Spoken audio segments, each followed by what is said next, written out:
Dish பண்ணலாம். இன்னைக்கு நான் பண்ண போகிறது முருங்கைக்கீரை பொரியல். ஸோ முருங்கைக்கீரை பொரியல் பண்ணுறதுக்கு நிறைய பேர் தேங்காய் பூ போட்டு கடைசியில் இறக்குவாங்க. அதுக்கப்புறமா வரமிளகாய் போட்டு தாளிப்பாங்க. நான் கொஞ்சம் சின்ன வேரியேஷனில் மிளகாய் தூள் போட்டு எப்படி செய்யறதுன்னு காட்ட போகிறேன். இதே முருங்கை தலையில் வந்து நம்ம வடை சுடலாம், சூப்பு மாதிரி வச்சு குழம்பு மாதிரி, சூப்லேயே வந்து குழம்பு மாதிரி வச்சு சாதத்துக்கு சாப்பிடலாம், சூப்பு வைக்கலாம், சட்னி அரைக்கலாம். ஒவ்வொன்றா வந்து ஒவ்வொரு வீடியோவை நான் உங்களுக்கு காட்டுறேன். இன்னைக்கான வீடியோ வந்து முருங்கைக்கீரை பொரியல். ஸோ அதுக்கு வந்து நான் வந்து பிளெண்டரில் வந்து சின்ன வெங்காயம், பூண்டு இது ரெண்டுத்தையும் வந்து பல்ஸ் பண்ணி எடுத்து வச்சிருக்கேன். இவ்வளோ இருந்தால் போதும். அப்புறமா மஞ்சள் தூள், மிளகாத்தூள், அவ்வளோதான்.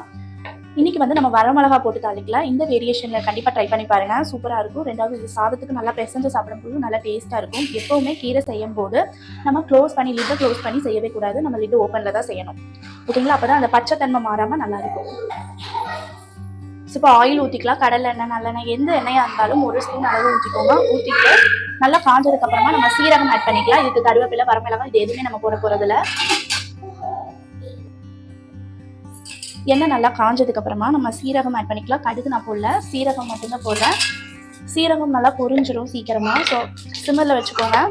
டக்குன்னு இன்க்ரீடியன்ஸ் பண்ணும். ஸோ இப்போ வந்து சின்ன வெங்காயமும் பூண்டு நீங்கள் தட்டி கூட ஆட் பண்ணிக்கலாம். பல்ஸ் மோட்ல தான் வச்சேன். ஸோ அதனால தட்டின மாதிரி தான் இருக்கும். அந்த ஃப்ளேவர் சூப்பராக இருக்கும் முருங்கைக்கீரைக்கு.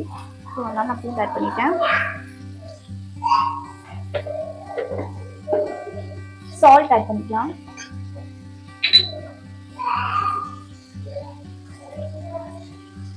இந்த கீரைக்கான அளவான சால்ட் ஆட் பண்ணிக்கிறேன். கீரை வந்து நான் நல்லா சுத்தம் பண்ணி ரெண்டாவது வாஷ் பண்ணிட்டு அதுக்கப்புறமா கட் பண்ணேன். நீங்கள் முன்னாடியே கட் பண்ணி வாஷ் பண்ணாதீங்க. அப்படி கட் பண்ணிட்டு வாஷ் பண்ணிங்கன்னா அதோட சத்து எல்லாமே போயிடும். ஸோ அதனால எப்போவுமே எந்த கீரையாக இருந்தாலும் வாஷ் பண்ணிட்டு ஒரு 2 நிமிஷம் அந்த வாஷ் பண்ணி அந்த தண்ணியிலே இருக்கட்டும். அதுக்கப்புறமா மேலால் இருக்கிற கீரையை எடுத்துக்கோங்க. கீழே அடியில் வந்து அந்த மண்ணெல்லாம் செட்டில் ஆகிக்கும். இது ஒரு டிப்பு. ரெண்டாவது வந்து கீரையை அரிசிட்டு அப்புறமா வாஷ் பண்ணாதீங்க. அப்படி வாஷ் பண்ணிங்கன்னா அதில் இருக்கிற சத்து, அந்த மேக்ரோ நியூட்ரியன்ஸ் எல்லாமே வந்து வீணாக போயிடும். அப்போ நமக்கு வந்து வெறும் சட்டையை சாப்பிட்டு ஒரு பிரயோஜனம் இல்லை இல்லையா? ஸோ நம்ம வந்து சத்துள்ளதுக்காக தான் நம்ம கீரை அந்த மாதிரி எடுத்துக்கிறோம். ஸோ அதை நீங்கள் இப்படி வாஷ் பண்ணுங்க. இப்போ வெங்காயம் நல்லா வணங்கிடுச்சு. ஸோ நான் கீரையை கட் பண்ணி வச்சுருக்கேன். பார்க்கறதுக்கு நிறையா இருந்தாலும் நல்லா வணங்க கம்மியாயிடும்.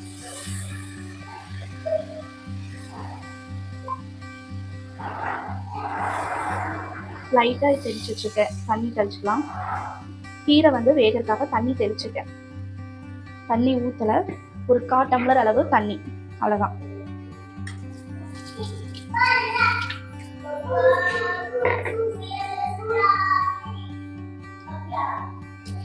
ஸோ இப்போ இது கூடவே வந்து லைட்டாக மஞ்சள் தூள் ஆட் பண்ணிக்கலாம்.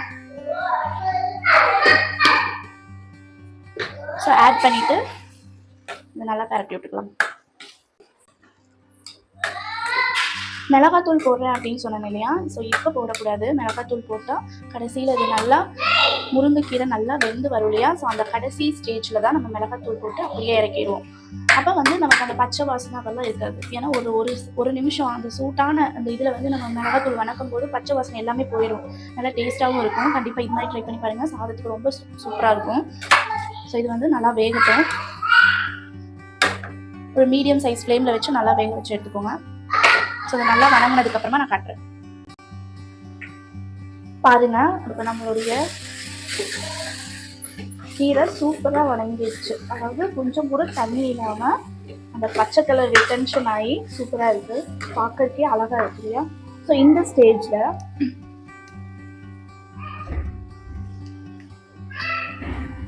வரமிளகாத்தூள் இல்லைன்னா வந்து குழம்பு மிளகாத்தூள். நான் வந்து இன்னைக்கு குழம்பு மிளகாத்தூள் தான் யூஸ் பண்ணுறேன். குழம்பு மிளகாய் தூள் வந்து சும்மா 1/4 டீஸ்பூன் அளவு நான் ஆட் பண்ணிக்கிறேன். ஜஸ்ட் அந்த ஃப்ளேவர் நல்லா இருக்கும். கடைசி டைமில் ஆட் பண்ணணும்னு சொன்னாங்க இல்லையா? ஸோ இந்த ஸ்டேஜில் தான் ஆட் பண்ணிவிட்டு ஒரு 2 கிளறி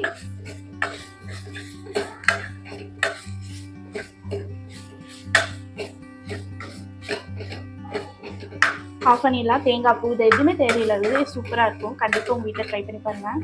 ஸோ அவ்வளோதான், நம்மளுடைய சூப்பரான முருங்கைக்கீரை பொரியல் ரெடி ஆயிடுச்சு. கண்டிப்பாக உங்கள் வீட்டில் ட்ரை பண்ணி பாருங்கள். ஸோ பார்த்தீங்கன்னாவே தெரியும், டெலிஷியஸான முருங்கைக்கீரை பொரியல் ரெடி ஆயிடுச்சு. ரொம்ப ஹெல்த்தியாகவும் இருக்கும், ரொம்ப டேஸ்ட்டாகவும் இருக்கும். பாருங்கள், சூப்பராக இருக்குது. கலர் அந்த பச்சை கலர் மாறாமல் சூப்பராகவே இருக்குது, நல்லா வணங்கி இருக்குது.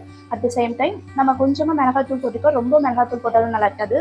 ஸோ இந்த மாதிரி நீங்களும் உங்கள் வீட்டில் ட்ரை பண்ணி பார்த்துட்டு எப்படி இருக்குதுன்னு சொல்லுங்கள். நன்றி.